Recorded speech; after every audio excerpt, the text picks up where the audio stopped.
Hey guys, this is DFD, aka Dark Frozen Depths, and this is another pre-event video, finally. But, this upcoming event's gonna end up being Yam, a water one. Hey, guess what? We just got a Thunder Union event, so it kinda inadvertently helped us for this. So if you did pretty well on the Thunder Union event, you probably got some SSR accessories. You probably got some, you should have two SSR weapons. Hopefully both are max breaks, but, I'm one short on the other one. It wasn't the Pride gun. I haven't granted enough individual participation points for that because I had a lot of stuff going on, but I still got a nice chunk of them. But, yeah, my union didn't really do so hot on that one, mainly because of the fact that a lot of people are busy, and it's understandable. Not everybody can grind this game like no tomorrow. But considering the fact that we got all of the SSR done, all of the Pride weapon, and then on top of that, most of the second SSR weapon, I forgot what.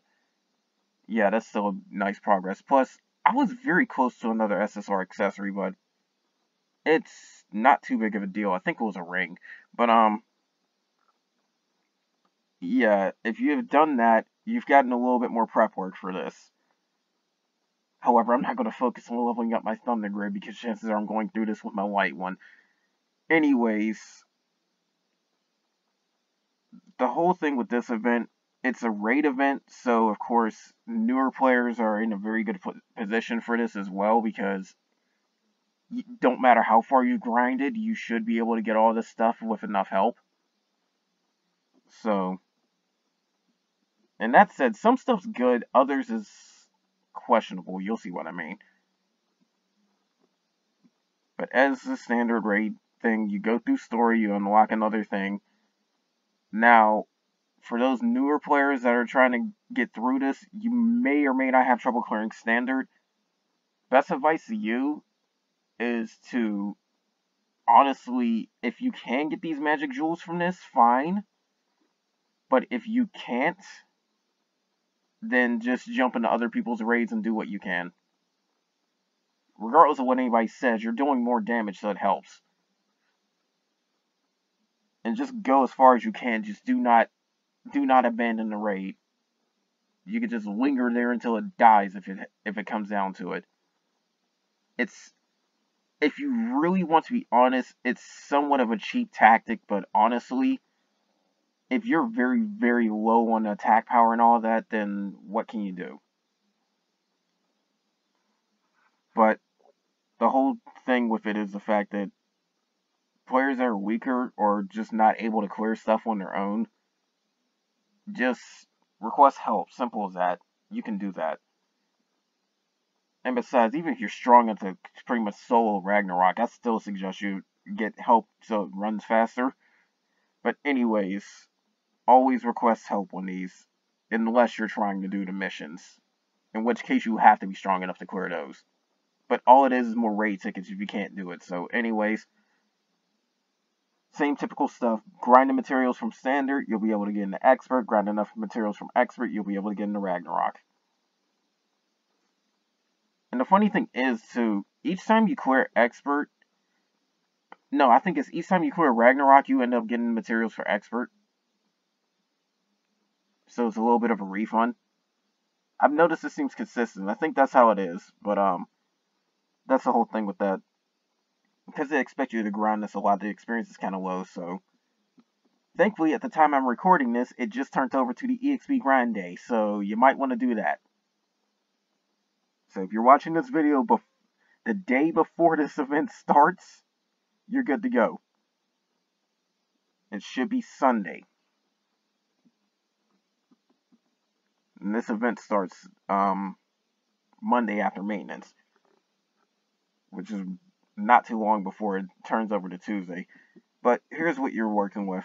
Yam, from what I've seen, decent at Dolan, depending on who you may or may not have. And the SSR weapon, well, we're going back into debatable category. I haven't seen what the Kamihime does, the SR Kamihime that you get for free.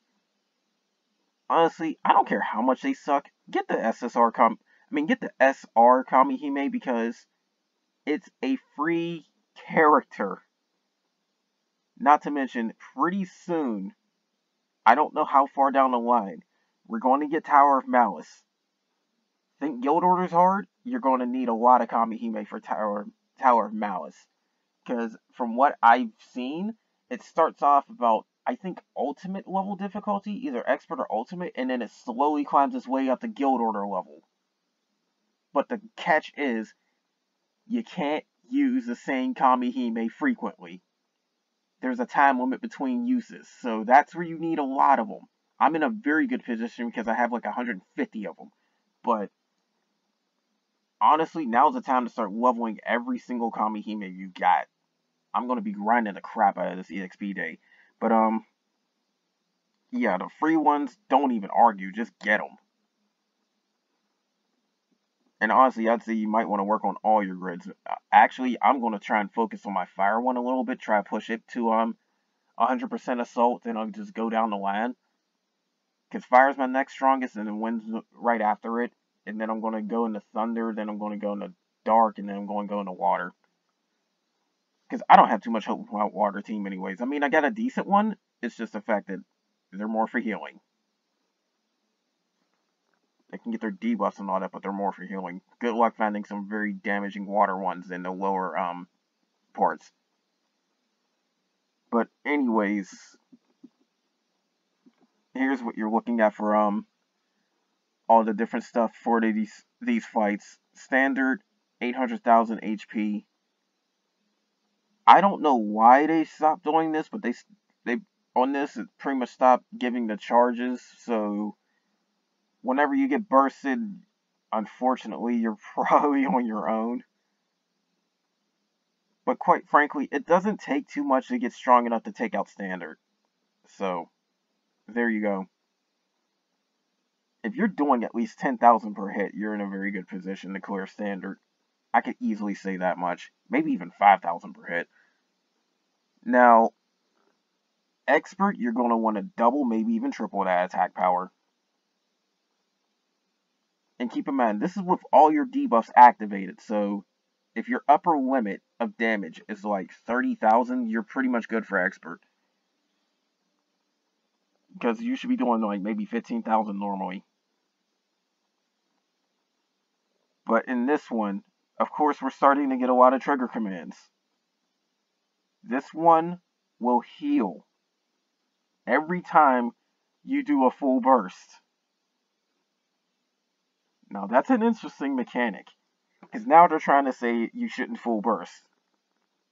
Do it anyway, you'll outdamage the heal. But you're going to have to worry about drowning. You're going to have to worry about your skills getting sealed. It's going to remove all the debuffs off of her too on the raging charge. So try to keep her out of raging, especially because of that skill seal. And then on top of that, it gets worse on Ragnarok because it's going to end up being burst as well as skill seal. So you're not going to be able to burst. You're not going to be able to use skills for 2 turns. That's pretty bad. But the drowning is 5 turns on experts, so it might be about the same on Ragnarok. Be very careful with this because I've noticed lately that the damage over time effects like drowning, burning, poison, putrefy, like all of those effects are starting to deal a little bit more damage lately, especially if you're going into higher level fights. So if you're not careful, they'll take you out. I've seen, like, I'm massively overpowered for the daily quests, even the ultimate one. But one of the enemies can hit you with something, a lot of status effects, and just one of them, lingering for 4 turns, wiped out a good 7,000 HP off of me. So, yeah, be careful.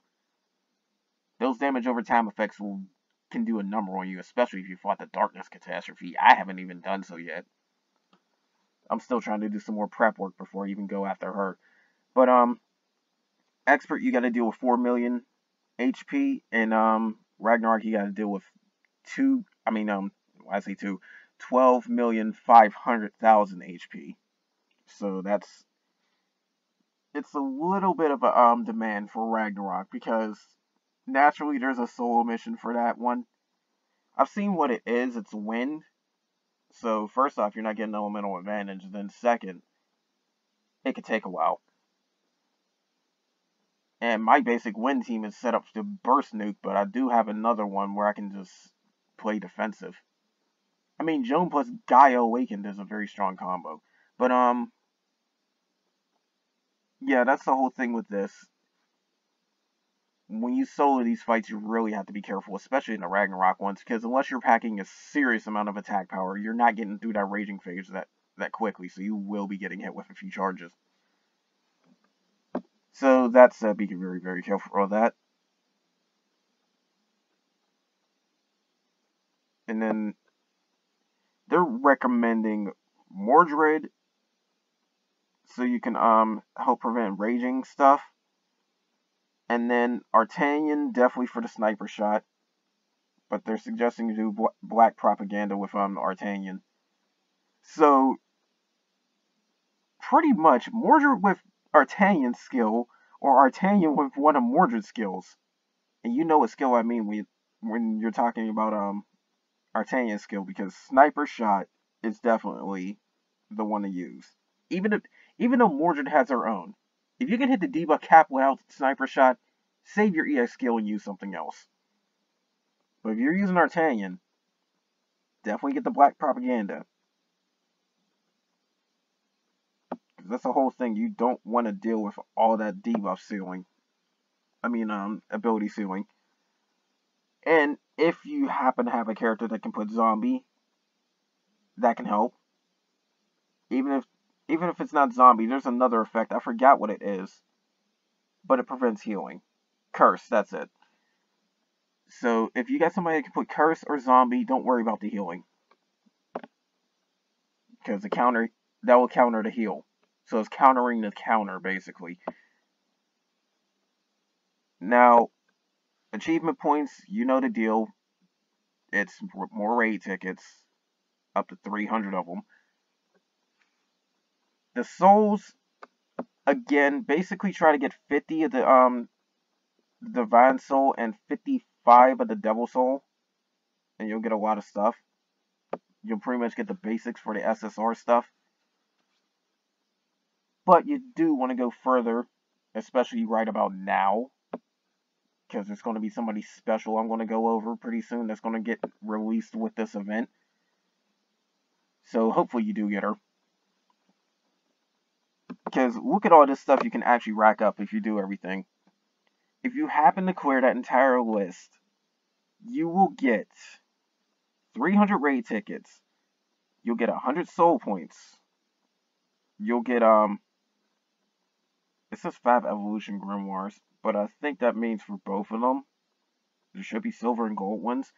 But, you can get 27 energy seeds and 15 half elixirs. That's not bad. 50,000 gems, but you're probably going to get a lot more from the gacha.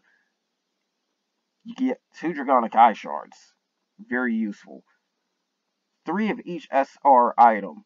Now, that's the thing about these events now. You have to go pull the 4th one. But more on that later, because there's an interesting one in there.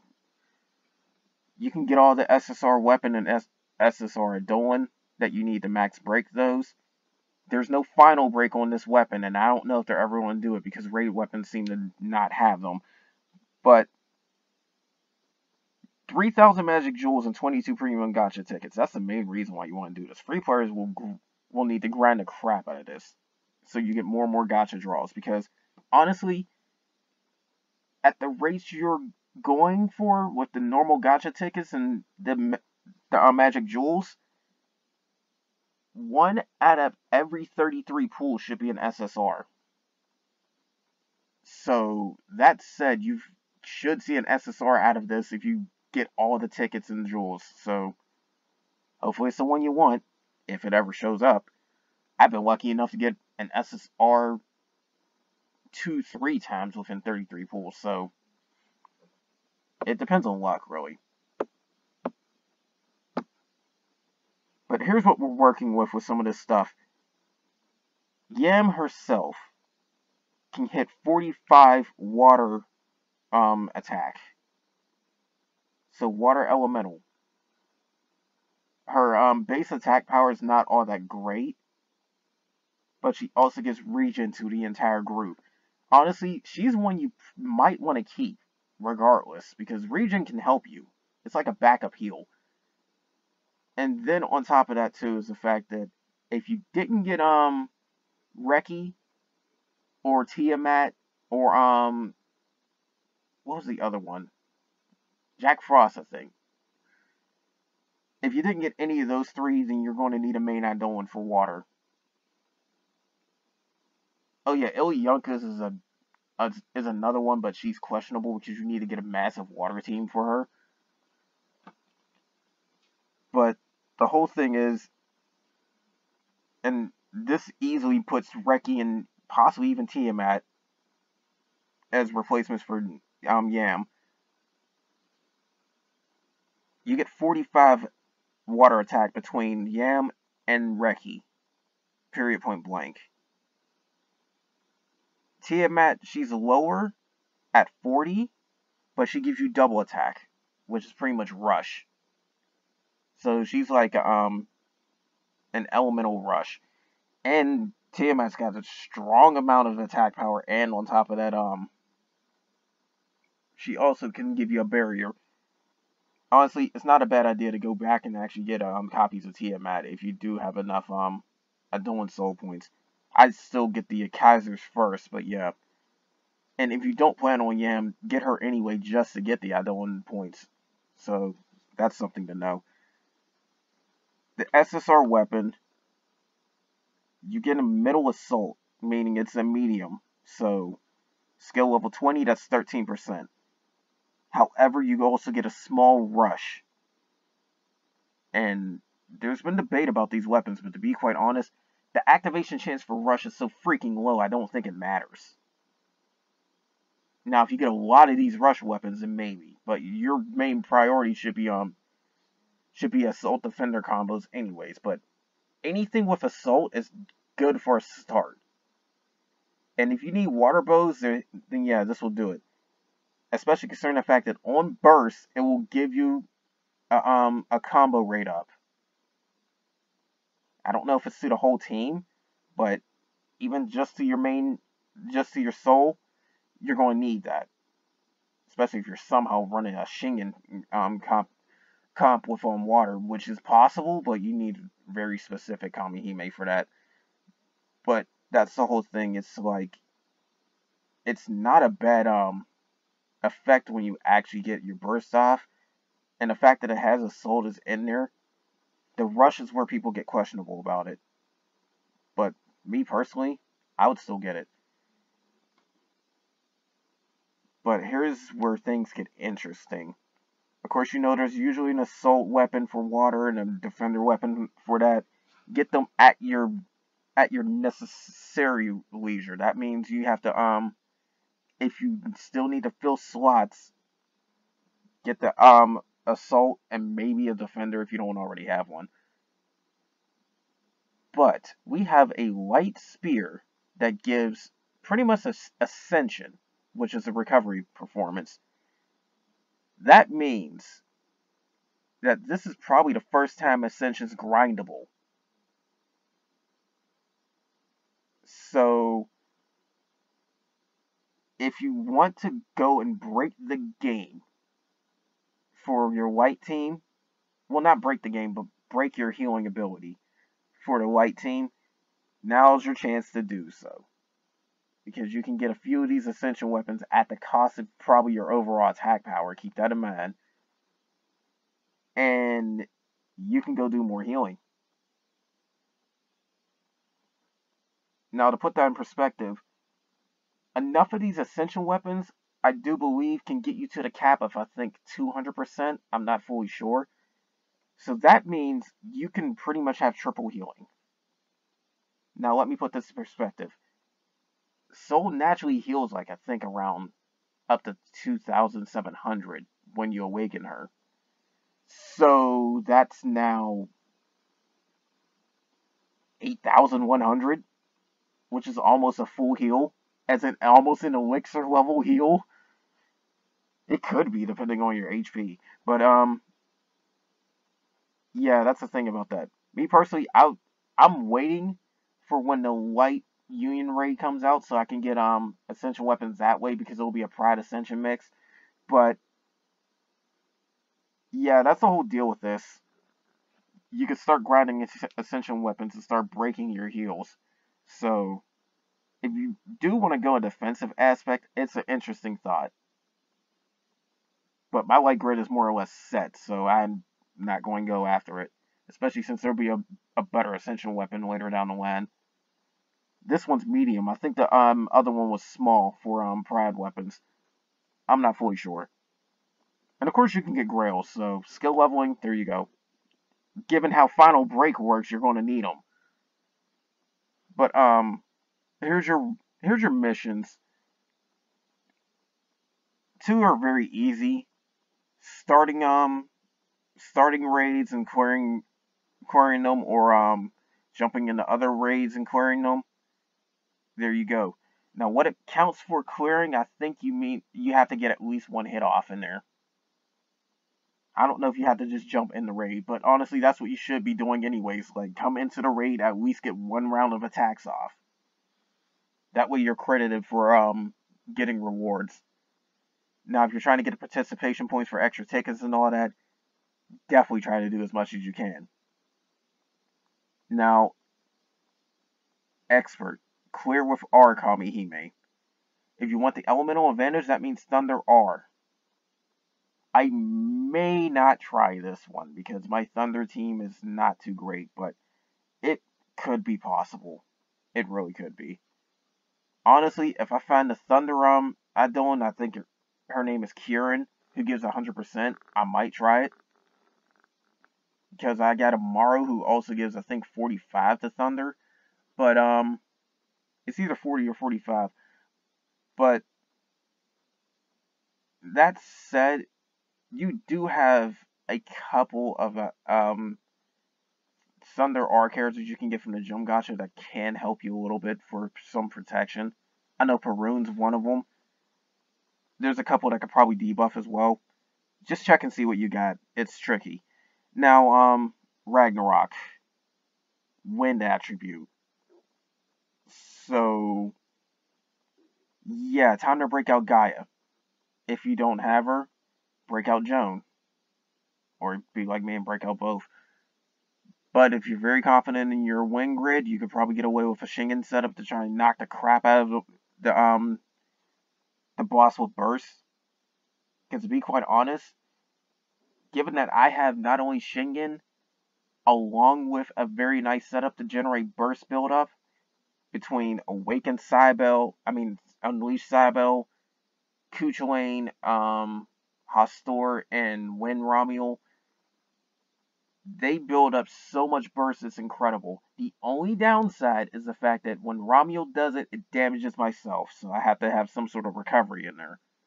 But hey, guess what? Shingen's weapon that she has equipped heals everybody for 3,000. I forgot exactly what weapon it was. I'll post it in the comments to let you know. But, yeah, I heal myself on burst, so that's something to know. As long as Shingen does it. But, yeah, every time I'm trying to do the provisional force burst anyway, I'll get full heal. Then Shingen's EX skill is Joan's attack down anyway, so that helps. So I'm removing about 40% between her and Cybele. But yeah, wind attribute, try to get some plans for that one. Now, I got 2 things to really go over. First off, it's a new Kamihime, who they should have right here. Because this is definitely info to know, since everybody should have her. At least if you started. And she's light attribute too. She's actually pretty cute. Wait, is she a magical girl? I see the staff. Anyways.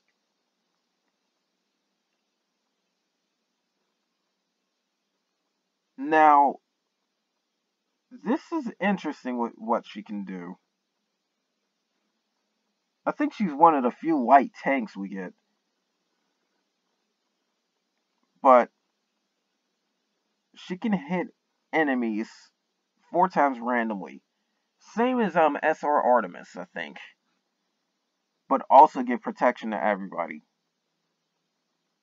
Which probably means defense up for A-frame. Considering that it says small, it's probably about 10%. She can recover HP of allies based on how much they've lost, I do believe. It says decrease rate. I don't know. I gotta look into that. It's either based on HP lost or based on how much defense you have. I don't know.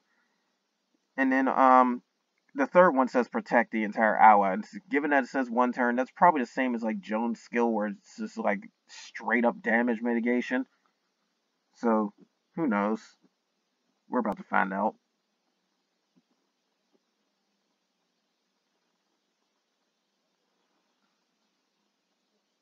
But it seems like the defense buff is it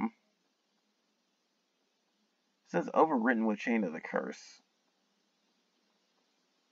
So it says combination with her Dejudi. I forgot how to pronounce her name. If you have Dejudi, she's a good one to combine with this one, I guess. But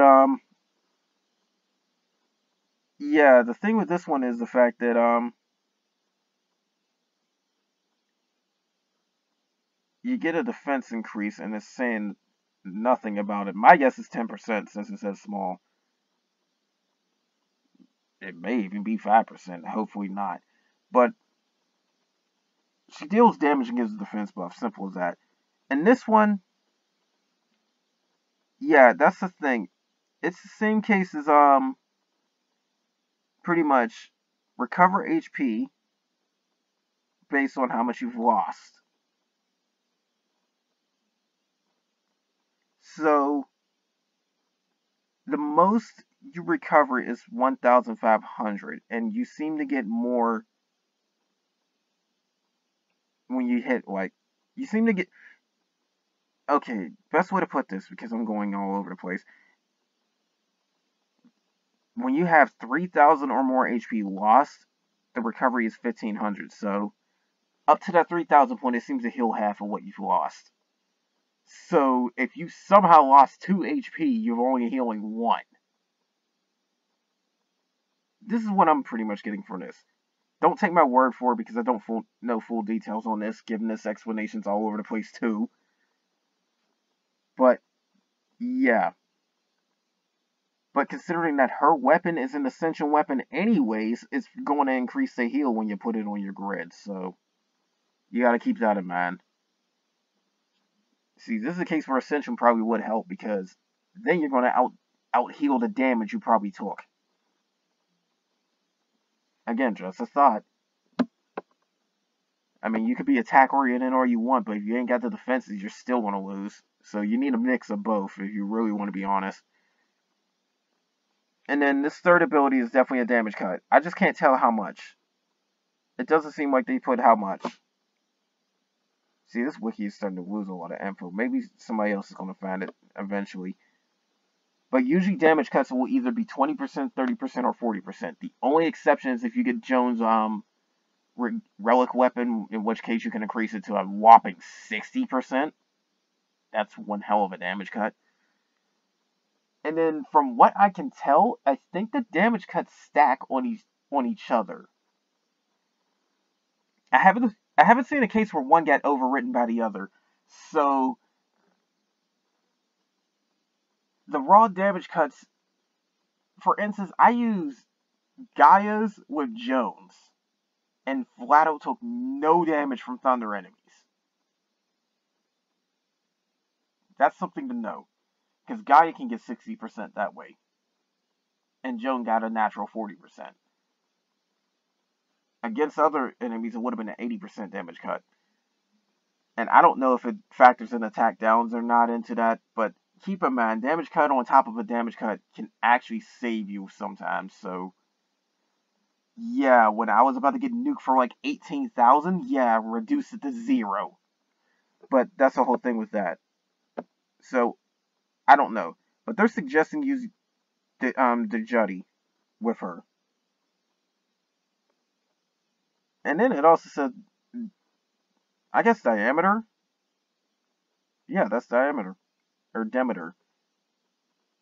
I think she was the one we got for free off of login, so you may or may not have her. But yeah, her and the Jutty, those are the ones that actually use with this Kamihime. Something to keep in mind when we do Tower of Malice.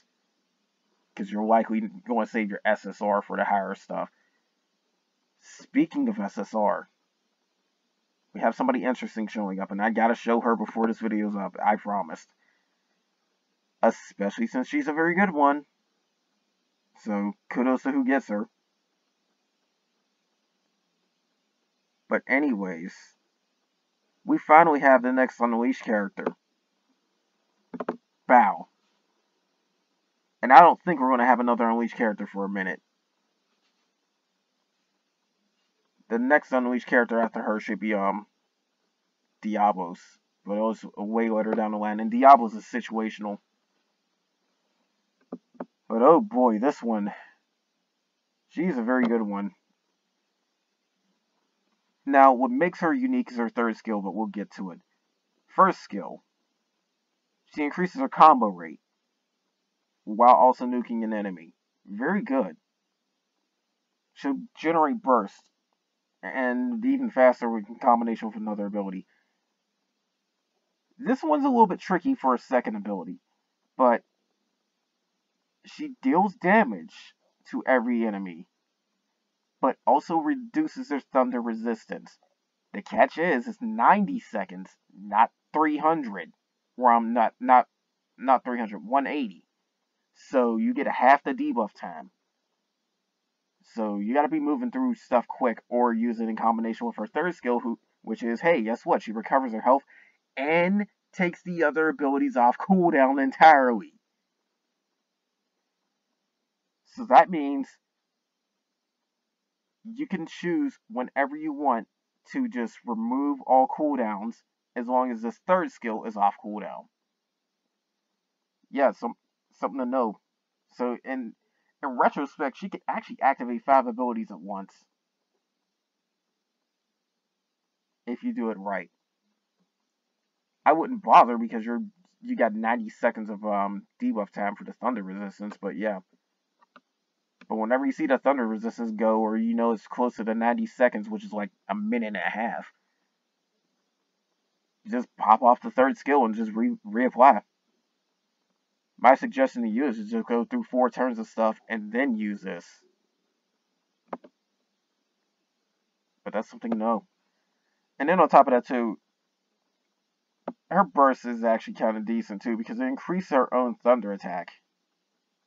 By the looks of it. So yeah. But now this defense debuff is a 30% thunder cut. So practically a 30% defense down. What else could you want? Now her normal nuke can hit pretty strong.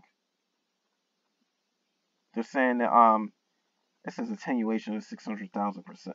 600,000. I don't fully know what attenuation is, but it does seem like it's a damage limit. I don't know. There is a damage limit on these things, which can be bypassed a little bit with buffs and debuffs, but not too much. I guess that's really the best you can get. Her HP recovery, though, the self-recovery is 2,500. That is very nice. But the fact that it removes all ability cooldown, very nice. So that's the big thing about Bao. She's able to pretty much put her abilities off cooldown immediately. And I've noticed each one had their own little perks too. Like Nikkei had stronger heals and buffing and debuffing. Cybele had the double attack. Bao could remove abilities off of cooldown. Amon's got some good good utilization just across the board and one of the strongest defense downs you can ever get off of the normal defense down. And keep in mind too, this is Thunder attribute down on Bow, so that also increases debuff chance. At least from Thunder characters. So yeah. And my guess is that when you up your own attribute, you increase your chances of putting debuffs. It more or less seems like it does that when I use Light Tsukiyomi, but again, don't take my word for it. I don't know full details on it. It seems like it, but I don't know for sure. But yeah, this video is going on long enough. That's pretty much all we've got for this one. And here's the thing too. There's some interesting events that's going to be coming up pretty soon. We're going to get another Phantom Idolin pretty soon. Vlad. It's getting very close to her. When you get her, my previous video on getting levels with characters on a rainbow team or something like that, Vlad can replace SSR Diablos. And later down the line, if you pull SSR Diablos, definitely put her for that one. Because she's got a special effect that pretty much acts like the 100% Idolins, but you need multiple elements. So yeah, we're going to be getting a few more Phantom Idolins. Speaking of Phantom items, if you've done the previous Union event, you may have noticed that you've gotten rosaries, which had Phantom effect. They're bonus EXP to accessories. We finally have those, so we have rare and super rare ones of those. So that's something to keep in mind. And another thing, we're due for another Kamihime crossover event. It's going to happen pretty soon, so keep that in mind. When it does, you want the free SR character, because that's another strong Thunder character. So, yeah. And then on top of that, too, is the fact that from what I found out, there's another crossover that they just recently plan on having for the DMM side. I'm looking forward to when it comes over here, because it is based off of the Grisaya series, and I love that series. I recommend watching the anime over the visual novels in case you're not into the, well, 18 plus content. But even if you are fan, but the main thing is the fact that you gotta watch all three series, which is Fruit of Grisaya, Eaten of Grisaya, and I forgot what the other one is. But it's Kaijitsu, then Meikyu, then Rakuen, if you're going by Japanese terms, if you want to see that in order. But Grisaya series, definitely a very good one. I'm glad they're getting a crossover with this. So, that's very interesting. And the last thing, too, if you've seen it, I've awakened Satan, finally. I'll have that video up before this one anyway, so they should be next to each other. This one right after the previous. But anyways, that's all I got for this video, guys. More of this is going to definitely come soon. When, I don't know, because I am trying to crank out as much as I can into my game before I put out the demo. And I found out that it can go on a few more platforms, so yeah, I'll put details on that whenever it happens. Because I'm getting very close to the release of the demo of my own game, so yeah. Once I finally get that demo out, I can slow down on it. But anyways, that's all I got for this video, guys. Like I said, more of this to come soon. Definitely going to try the Expert R challenge now that I'm starting to come up with characters. So, if I do clear it, you'll see a video of that. But anyways, that's all for now, guys. Take care.